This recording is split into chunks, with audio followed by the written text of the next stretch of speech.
Ndugu wananchi, itakumbukwa kuwa jana tarehe 29 Oktoba 2025 nchi yetu ilikuwa na zoezi la uchaguzi mkuu.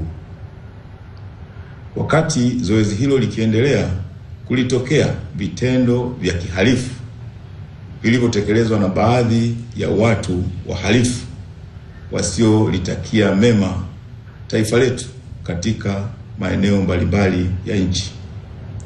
Vitendo hivyo vilihusisha uharibifu wa miundombinu ya umma, mali za umma na za watu binafsi.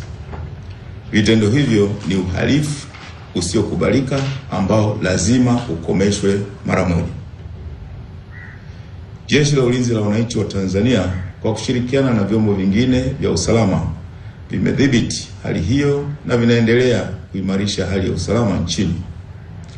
Ndugu wananchi, ikumbukwe kuwa nchi yetu inaongozwa kwa misingi ya sheria ambayo lazima izingatiwe na kuheshimiwa.